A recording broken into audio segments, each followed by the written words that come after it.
Dan ternyata sekalian semua yang Nabi sampaikan itu benar adanya. Semua yang Nabi sampaikan itu benar adanya. Itu nggak perlu diragukan, memang benar. Kalau saya memang menyampaikan banyak hal, terutama dengan kesehatan itu banyak orang yang bertanya-tanya, benar nggak sih gitu kan. Tapi ternyata bahkan ada satu hal, ada satu produk kesehatan yang sering banget dipakai oleh Nabi SAW. Produk itu bernama siwak. Siwak ini ternyata diteliti, kita lihat videonya ya. Ya ini siwak. Jadi ternyata gabungan adalah pasta gigi dan sikat gigi ya. Bagaimana dengan dia mengatakan bagaimana dengan natural toothbrush ya. Yang ada sikat giginya ada tapi mineralnya ada. Dan ternyata ditemukan pada satu produk Nabi itu siwak. Jadi siwak itu kalau saya boleh katakan semua kebutuhan mineral gigi Anda ada di siwak Bapak sekalian. Makanya kalau Anda pergi ke lagi umroh atau haji, sekarang banyak sekali orang-orang Turki ya yang bawa siwak ini kemana-mana. Ya. Jadi dia bisa juga digunakan untuk sikatnya, tapi mineralnya juga punya. Itu pada siwak Bapak sekalian. Jadi ada beberapa sunnah-sunnah Nabi SAW yang mungkin kita perlu hidupkan juga. Sunnah tersebut salah satunya adalah menggunakan siwak. Ya, bukan sikat gigi, tapi siwak beneran. Ya, bukan sikat gigi ya. Jadi kita mulai mencoba mengajak orang, berdakwah kepada orang dengan bagaimana pola sehatnya Nabi sekalian ya. Nggak usah malu juga, tapi jangan depan orang juga lah, kan depan ngobrol, gimana toko gitu, nggak juga gitu ya. Ya apalagi kan sudah banyak itunya air mulutnya kita sekalian. Jadi prinsipnya kalau kita kerjakan itu maka kita akan sehat. Tapi hari ini kita akan bahas bagaimana ternyata banyak sekali zaman saat ini, di zaman modern saat ini, penyakit-penyakit berat kalau saya boleh katakan itu ternyata subhanallah menjadi penyakit yang sudah menjadi langganan banyak orang Bapak sekalian. Oke. Jadi WHO sendiri mengatakan bahwa 80% kematian di seluruh dunia itu akibat penyakit jantung dan kanker. Penyakit jantung, kita akan bahas jantung nanti sedikit. Oke. Penyakit jantung dan penyakit kanker. Dan itu semua sebenarnya kalau kita mau cegah Bapak sekalian, kita mau cegah itu bisa. Guru saya waktu saya pernah belajar tentang kesehatan Islam seperti di Malaysia, dia bilang kalau kamu mau lihat sehatnya jantung seseorang, tinggal kamu lihat karang giginya, dia bilang. Karang giginya. Jadi kalau karang giginya banyak, kemungkinan besar jantungnya banyak masalah, dia bilang. Karang gigi itu menandakan apa? Menandakan asam. Ya, karang gigi dalam gigi manusia itu kalau semakin banyak itu menandakan tubuhnya terlalu asam.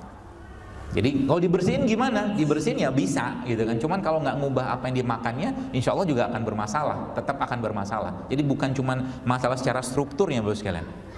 Oke. Nah kita akan bahas satu demi satu. Mudah-mudahan cukup. Baik Bapak sekalian, kita akan bahas konsep sehat dalam Islam. Karena selama ini banyak orang memahami konsep sehat dalam Islam itu seperti apa. Saya akan jelaskan dengan sebuah hadis yang sangat sederhana, bukan sederhana, yang cukup sering kita dengar.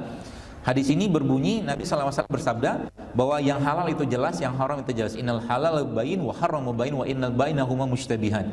Bahwa yang sesungguhnya yang halal itu sudah jelas, yang haram itu sudah jelas. Di antara keduanya ada syubhat. Tapi dalam hadis ini Bapak sekalian Nabi SAW menyebutkan dengan sebuah perkataan atau dengan sebuah kata-kata yang menarik. Jadi Nabi bilang bahwa ketahuilah dalam tubuh manusia ala wa innal fil jasadi mudghatan iza salahat salah jasadu kullu wa iza fasadat fasada jasadu kulluhu, kata Nabi SAW. Beliau menyebutkan bahwa ketahuilah bahwa dalam tubuh manusia terdapat segumpal daging. Oke, dalam tubuh manusia terdapat segumpal daging. Kalau daging ini baik, baiklah semua. Kalau daging ini rusak, rusaklah semua. Ketahuilah daging itu adalah kolbu ya.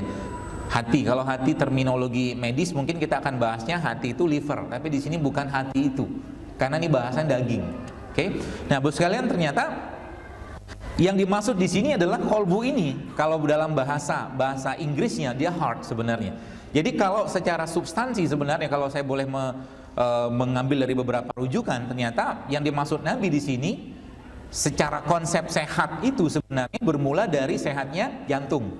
Makanya Nabi lihat tadi takwa itu di sini kata Nabi. Jadi letaknya sebelah kiri. Pertanyaannya, bagaimana cara atau bagaimana kita bisa tahu jantung kita itu sehat atau enggak? Bapak Ibu sekalian, Anda nggak usah datang atau Anda nggak perlu sampai datang periksa EKG, datang ke dokter jantung untuk ngecek jantung kita sehat atau enggak. Gampang sekali, dengan cara apa? Lihat waktu tidurnya benar nggak atau bisa tidur dengan baik nggak. Kalau waktu tidurnya atau tidurnya nggak benar, ada yang nggak beres dengan jantungnya. Itu yang pertama. Yang kedua, dia gampang nggak buang air besar. Ya, kalau dia sulit buang air besar, ada yang nggak beres dengan jantungnya. gitu ya. Jadi ini banyak sekali tanda-tanda kalau orang ada gangguan di jantung, ya. Termasuk seringnya seseorang itu berdebar-debar, ketakutan, ya. Itu juga termasuk salah satu yang menandakan masalah di jantungnya. Terus jantung ini bisa bermasalah karena apa? Kalau dalam Al-Quran Allah sebutkan dalam sebuah ayat gitu kan. Jadi kolbu ini menjadi salah satu kata yang sering banget disinggung-singgung oleh Allah dan Rasulullah SAW. Bahkan Nabi sering menyebutkan atau membaca sebuah doa yang sering banget kita dengar, yaitu ya muqallibal qulub tsabbit qalbi ala dinik, ya musarrifal qulub sarrif qulubana ala taatik. Jadi prinsipnya secara fisik, kayak saya nggak bahas secara ruhiyahnya, kita bahas secara fisik aja. Ternyata kalau mau sehat tubuh kita, maka perbaiki jantung. Pertanyaannya, jantung itu berbagi dengan apa? Sekarang kita balik, jantung itu bisa bermasalah karena apa? Oke, nah jantung bisa bermasalah secara fisik, ya. Sebenarnya pastinya karena produk makanan. Produk itu adalah produk yang berhubungan dengan minyak-minyakan terutama. Ya, jadi kita mengenal beberapa jenis minyak, ada namanya minyak atau asam minyak yang mengandung asam lemak tak jenuh, sama minyak yang mengandung asam lemak jenuh.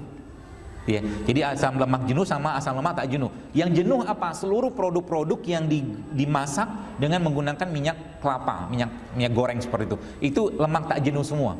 Dan yang paling membahayakan sebenarnya justru malah kalau minyak itu sudah mengalami oksidasi tingkat tinggi, yaitu minyak yang berwarna hitam. Enak nggak rasanya? Enak. Ayam, bebek digoreng pakai itu enaknya pol, Pak. Ya, tapi bikin masalah sebenarnya, ya, karena sudah mengalami oksidasi yang terlalu berlebihan. Oke, terus solusinya apa? Solusinya apa? Ganti saja minyaknya, ya, ganti saja minyaknya dengan minyak yang bermanfaat buat jantung, dengan minyak yang bermanfaat buat jantung, tapi kandungannya beda. Yaitu apa? Minyak-minyak yang mengandung asam lemak tak jenuh. Kalau bahasa nutrisinya unsaturated fatty acid, ya. Apa salah satu contohnya? Banyak contohnya apa, Bu? Saya berikan beberapa, saya bawa, karena kalau dibawa contohnya Anda mudah-mudahan bisa langsung ingat. Yang ini pertama minyak biji anggur, grapeseed oil, ya. Pertama ini. Yang kedua, ya, ini minyak zaitun. Ya, saya termasuk pemakan minyak.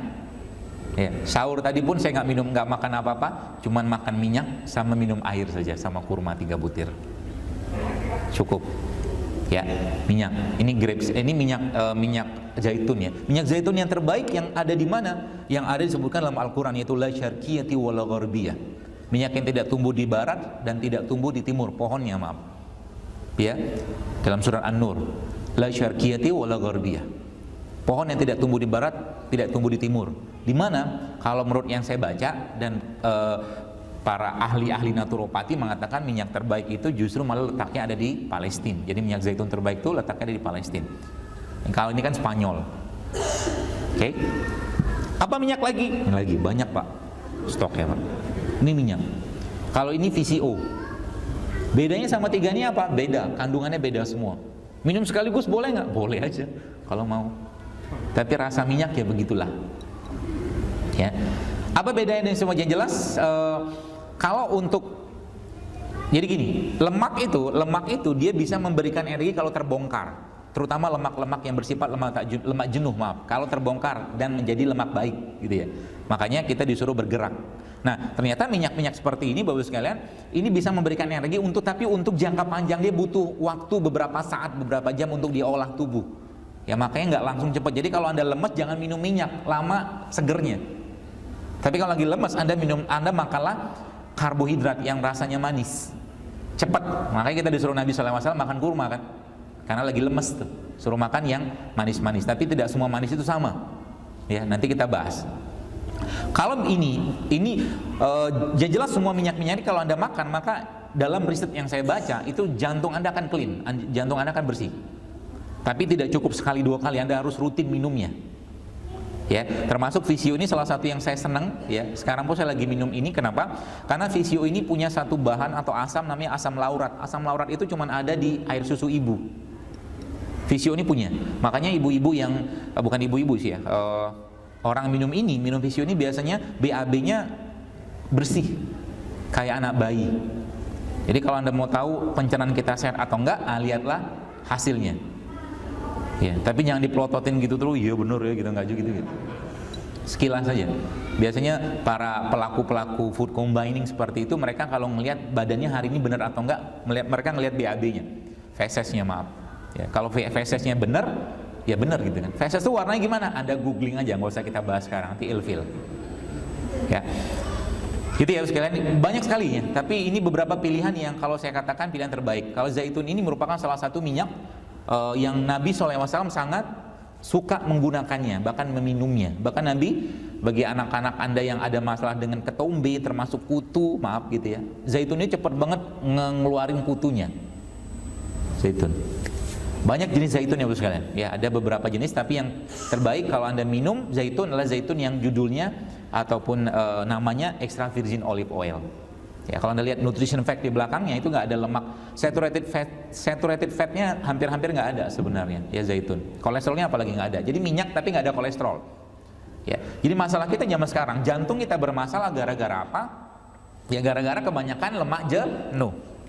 Gitu. Jadi kalau Anda misalkan disodorin gorengan gitu kan, sodorin gorengan sama rebusan, kalau saya pribadi memilih rebusan daripada gorengan. Dan ternyata ketika kita mulai ngubah kebiasaan kita, itu ternyata Masya Allah luar biasa Ibu sekalian, banyak sekali perubahan kesehatan kita yang terjadi. Bahkan Anda bisa meninggalkan obat.